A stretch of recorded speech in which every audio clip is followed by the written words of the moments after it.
बारह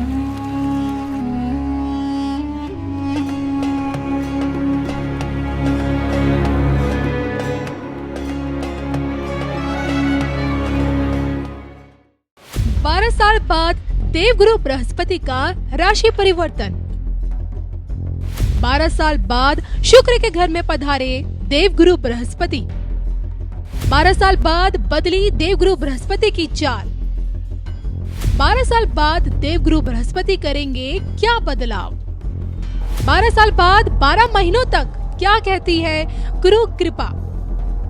अगले साल 25 तक गुरु कृपा क्या कुछ देगी, देखिए सिर्फ धर्म ज्ञान पर।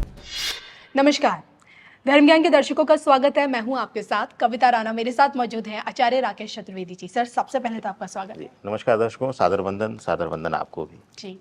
तो ग्रह गोचर की दुनिया से अब की बार हम आप लोगों के लिए लेकर आए कि क्या कहती है देवगुरु बृहस्पति की बदलती चाल। एक साल बाद, माफ कीजिए 12 साल बाद जाकर गुरु अब शुक्र के घर में यानी कि वृश्चिक राशि में पधार रहे हैं, और वो भी 1 मई को। और इसके बाद जाके अगले साल मई महीने में ही मिथुन राशि में चले जाएंगे।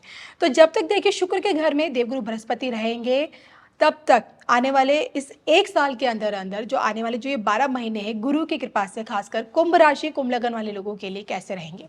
7.5 के दौर से आप लोग गुजर रहे हैं, लेकिन गुरु की कृपा किस तरह से आपको राहत भी दे रही है इस दौरान, इस आने वाले 1 साल के भीतर ये सब कुछ जानेंगे। आपका स्वास्थ्य, आपके विवाह, आपके संबंधों से लेकर आपके करियर, और साथ ही साथ आपका आर्थिक पक्ष और काम धंधा, सब कुछ कैसा चलेगा गुरु के आशीर्वाद से। आइए जानते हैं आचार्य जी से कि गुरु की चाल आप लोगों के लिए कितनी शुभता और कितनी अशुभता भी लेकर आ सकती है, बताएं। देखिए, कुंभ के लिए यह जो गोचर है वह चतुर्थ भाव को पूर्ण रूप से प्रभावी कर रहा है। तो ऐसे में कुंभ राशि वालों के लिए विशेष रूप से अगर देखा जाएगा तो यह गोचर जो है बहुत मिला जुला मिश्रित प्रभाव लेकर आ रहा है। कई जगहों पर यहाँ पर इनको तनाव देंगे और कई जगहों पर इनको शुभकारी भी रहेगा। तो ओवरऑल जो यह 1 वर्ष का समय है गुरु के गोचर का वृषभ राशि में, यह इनके लिए मिश्रित परिणाम लेकर आ रहा है। तो ना बहुत अच्छा कह सकते हैं, ना ही बहुत नकारात्मक कुंभ राशि वालों के लिए इस गोचर को कह सकते हैं।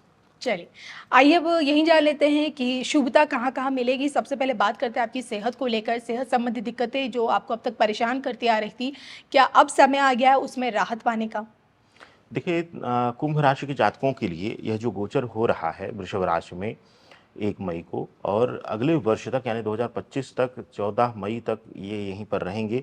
और ऐसी स्थिति में मातृत्व भाव को बड़ा पूर्णता दे रहे हैं। यानी मातृत्व भाव से अगर आप परेशान थे, पीड़ित थे, माँ के स्वास्थ्य से, माँ के परेशानियों से परेशान रहते थे, तो वहाँ शुभता दे रहे हैं। लेकिन आपके व्यक्तिगत स्वास्थ्य कारणों में आपको उलझन परेशानी देंगे।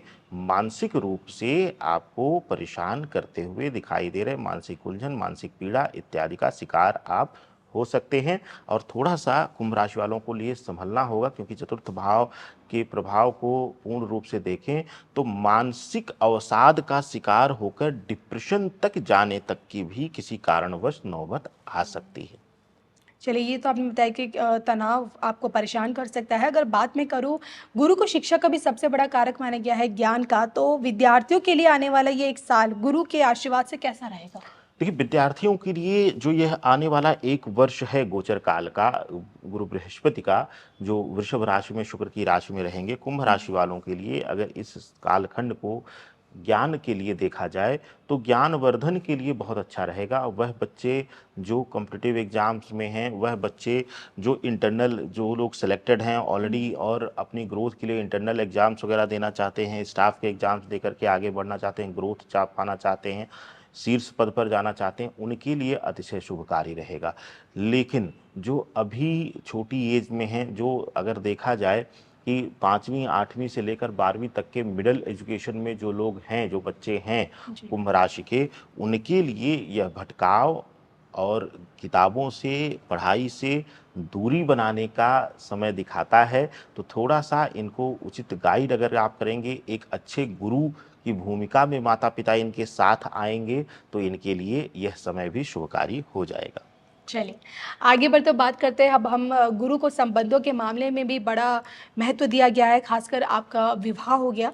तो आपका वैवाहिक जीवन अब की बार गुरु की कृपा से कैसा रहेगा? वैवाहिक जीवन में जो परेशानियाँ अब तक आप झेल रहे हैं, उससे आप किस तरह से मुक्ति पाएँगे? और सबसे बड़ी बात, अगर आप विवाह के इच्छुक हैं, तो वहाँ पे गुरु आपके घर में किस तरह से शहनाई के बजने की व्यवस्था कर रहे हैं? देखिए, वैवाहिक कारणों में देखा जाए हुँ, तो सबसे पहले मैं बात करूँगा वो लोग जो वैवाहिक जीवन में ऑलरेडी हैं। जी।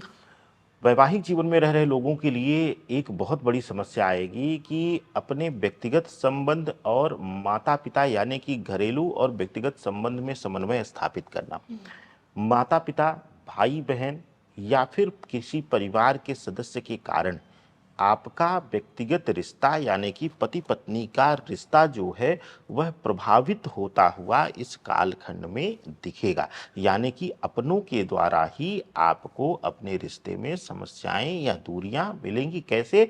हो सकता है कभी पत्नी कह दे चुनने के लिए कि हुँ, माता को चुनोगे या मुझे चुनोगे, पिता को चुनोगे, या हो सकता है कभी माता-पिता कह दें कि तुम जी। पत्नी को प्राथमिकता दे रहे हो या हमें दे रहे हो। तो इस वजह से आपके लिए आपके रिश्तों में दूरियां आएंगी, तनाव आएगा। लेकिन वह लोग जो वैवाहिक जीवन में बंधना चाहते हैं, लव रिलेशन में हैं, या फिर जिनके लिए बार बार रिश्ते आ रहे थे या मनवांछित रिश्ते जिसको नहीं मिल पा रहे थे, उनके लिए यह गोचर काल अमृत काल के समान होगा। यह हुँ। एक वर्ष जो है वो अमृत वर्षा के समान होगा और उनको मनवांछित वर या कन्या की प्राप्ति होगी। वैवाहिक जीवन में बंधने के लिए रास्ते सुगम होते हुए दिखाई दे रहे हैं।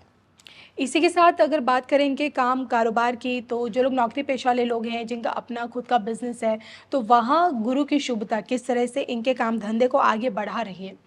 देखिए, गुरु की शुभता जो इनके कारोबार के लिहाज से देखा जाए हुँ, तो बहुत अच्छा प्रभाव लेकर नहीं आ रही हुँ, है। अगर आप व्यापारी हैं, कोई लंबा या बड़ा इन्वेस्टमेंट करना जा रहे हैं, तो थोड़ा-सा सँभल कर करिए। हुँ, किसी के ज्ञान देने से, किसी के सिर्फ़ समझा देने से आप उसको बहुत प्रभावी रूप से अपने जीवन में मत आज़माइएगा। पहले उसको खुद स्वयं जीने की कोशिश करिएगा, उसको समझने की कोशिश करिएगा, जी। यानी कि उचित अनुभव लेने के बाद ही व्यापार में कदम डालिएगा। हुँ, दूसरा, इस समय पैसे के लेन-देन के विषय में बड़ी सावधानी बरतिएगा। पहली चीज़ कि पैसा भी फँस सकता है, दूसरा उस पैसे की वजह से आपके रिश्ते भी खराब हो सकते हैं। तो व्यापारियों के लिए पैसे का लेन-देन, इन्वेस्टमेंट ये बहुत सोच समझ कर करना है। हुँ, इस 1 वर्ष में कुंभ राशि के जातकों के लिए शेयर बाज़ार, सट्टा बाज़ार, वायदा कारोबार इन सभी से थोड़ा-सा दूरी बना लेनी है। हाँ, अगर एक लंबे समय के लिए कोई निवेश प्लान कर रहे हैं आप शेयर बाज़ार इत्यादि में, तो आप कर सकते हैं। शॉर्ट ड्यूरेशन के लिए इस 1 वर्ष में अगर आप बहुत जल्दी किसी महीने पैसा कमाने का सोचेंगे तो गुरु जी। बृहस्पति डुबा देंगे, क्योंकि गुरु बृहस्पति कहते हैं अपने ज्ञान का उपयोग करके एक लंबे जीवन की आप प्लानिंग करिए।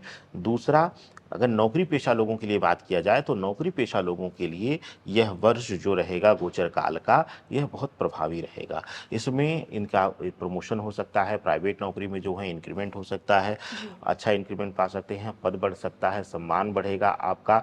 गवर्नमेंट नौकरी वालों के लिए उचित ट्रांसफ़र इत्यादि मिल सकता है। अगर आप अपने जन्मस्थान या अपने परिवार से बहुत दूर हैं, तो आपको अपने परिवार के करीब आने का एक मौका इस वर्ष मिल जाएगा। चलिए, इसी के साथ आर्थिक स्थिति किस तरह से इस बार गुरु की कृपा बेहतर बना रही है इनके लिए?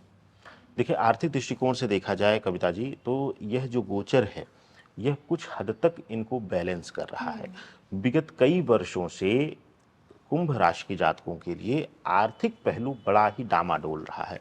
बेवजह के खर्चे, लीगलिटीज़ में खर्चे, कानूनी दांव-पेच में फँस कर के खर्चे, मेडिकल पर खर्चे, यह सब इनको उलझाए हुए थे। तो जी। इनमें धीरे-धीरे करके कमी आएगी इस वर्ष और आर्थिक पक्ष इनका, आर्थिक धनकोष जो है वह भरेगा, मजबूत होगा।